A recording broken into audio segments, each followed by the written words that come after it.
Hi everybody, this is Lauren from The Human Form, and today we're going to go through your workout for Wednesday, May 13th. So the first exercise you're going to be doing is some squatting. First variation is going to be a goblet squat. So you can hold kettlebell, dumbbell, if you have a water jug, whatever you have that is a comfortable but still challenging weight for you. So if you have a dumbbell or kettlebell here, we're going to hold the weight at your chest, so close to your chest, and we want to make sure we slightly tuck your elbows underneath, so that you're not getting tons of shoulder and upper trap tension as you're squatting, because we don't want that to affect the squat. So get your personal, comfortable width for your squat. And we're gonna create tension here. Ribs are down the whole time. And driving back up. So we wanna make sure as you're squatting, you're letting your chest naturally come down at an angle that it needs to, rather than trying to stay upright, and also trying not to collapse. If you find that's difficult for you, go ahead and place something under your heels, and that can typically help if it's ankle mobility that's affecting you. Okay? You're gonna do 8 to 12 goblet squats. For the next two levels, it's gonna be the same variation. We're gonna do a single arm. If you have a dumbbell, you can hold it almost like the top of a bicep curl, but again, elbows close to your chest, so you have a little bit of support from your chest and you're not just out here. So we're gonna be here. Same width. Same cues to focus on as a regular goblet squat, but now you're being challenged a little bit more because your body needs to resist rotating, dipping, okay? We're working the core in a little bit of a different way. That's also going to be 8 to 12 reps. Next exercise is going to be a 3-point row. You're going to either use your dumbbell or kettlebell. Cut your body in half. Push away from the object. Back is nice and flat. We're pulling that shoulder blade back. Making sure that you're in a nice hinge position. You don't want to be up so close to the object that you have to round your back like this. Okay? For banded, kind of experimented with ways that you could do banded. So if you have one of these bands, what you can do is bring it under both feet, and then whichever arm is rowing, you want less slack on that side. So if you're rowing with this arm, you'd be here. You can control the tension in the band by moving left to right. Everything else is still the same, cutting the body in half, pulling the shoulder blade back. If you have one of these bands, it's a little bit trickier, but what I found that you can do is loop it around your foot a couple times. That way you still can handle to hold on to. And we're going to perform the same type. That's going to be 8 to 10 per side. Last, we're going to have dead bugs and reverse crunches. So for your dead bug, you can do a couple variations, but before each variation, you want to make sure that as your legs are up, we're exhaling, ribs come down, everything is nice and tight around. You want to focus on lower back and sides of the core, as well as the abs. First variation here, we're going to keep that tension as we lower each individual heel to the ground. You can hold on to something above you for help as long as it doesn't make you lift your back off the ground. Okay? From there, you can go into straight leg. And then from there, you can go into opposite arm, opposite leg. You're going to do 8 to 10 each side. Reverse crunch. Find something to hold on to. Knees and hips starting about 90 degrees. Here you go. And we're going to slowly start to bring your back off the ground, using your abs to pull your knees towards your head. Nice and slow. Slowly lowering back down to neutral So starting position, making sure we're not arching here.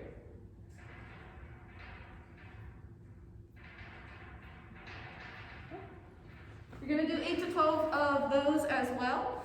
So now go ahead, pause the video, set a timer for 15 minutes, and get through 3 to 5. Okay, now that you've completed your first set of exercises, we're going to go through the second set. Make sure you've taken as much rest as you needed after those A's. So your B's are going to be some planking, some bridging, and some push-ups. 3 different plank variations today. So the first variation is going to be just a regular side plank on the floor. If you typically do these on the knees, please keep doing them on the knees. So we're going to stack our knees together here. Make sure you're pushing yourself away from the floor so you're not cranking into the shoulder and the neck. From here, we're going to push ourselves up, and we want to make sure that we're not just hanging out here in an extended position. So we're going to, of course, exhale. Ribs come down. You should especially feel this part of the core right here, and we're getting some glute engagement.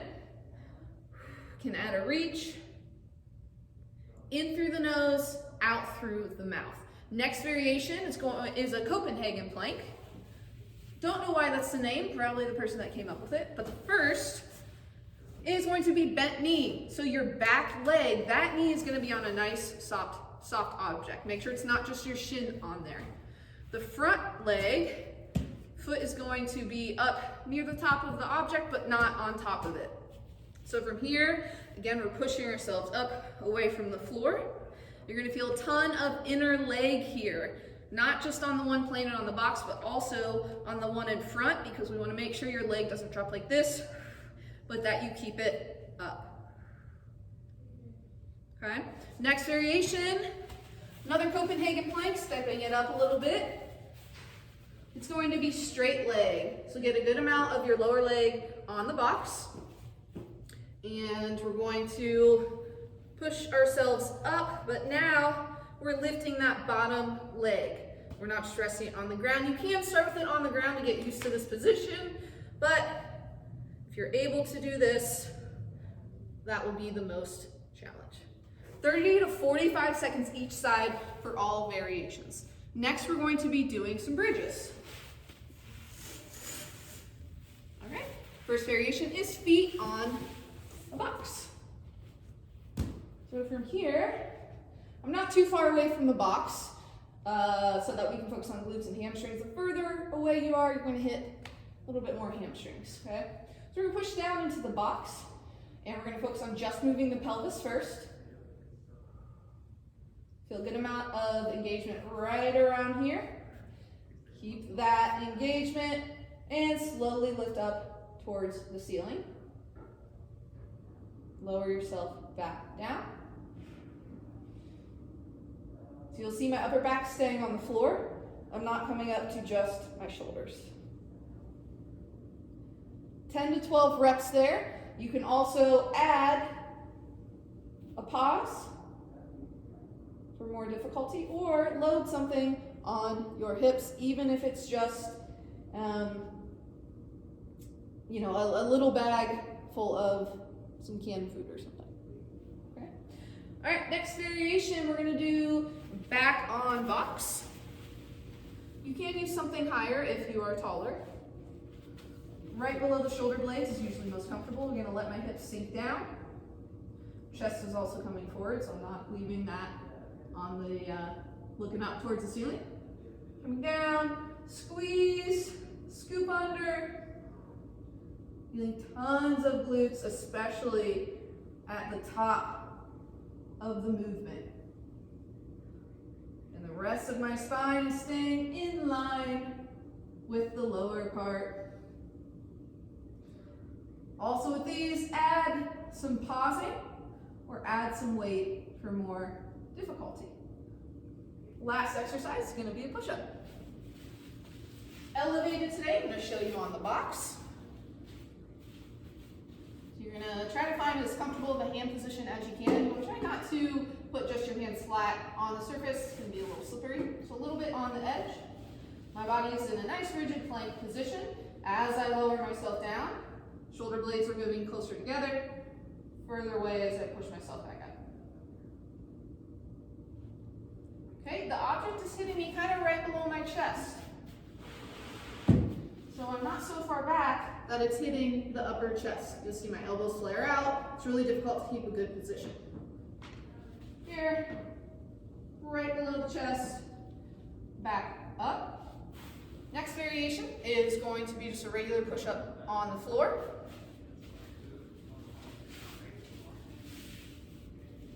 Okay. Checklist, good plank position. Shoulder blades are down. Keeping my lats engaged. And back up. I'm not dipping my head forward like this. Also want to make sure you're not looking forward. Last variation is banded. So with your band, you're going to kind of loop it around one thumb and palm. Bring it behind your back, below the arms here, not above.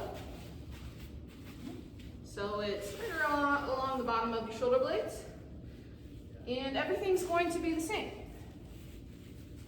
Lower myself down. The higher you get through the push-up, the more you'll feel that band.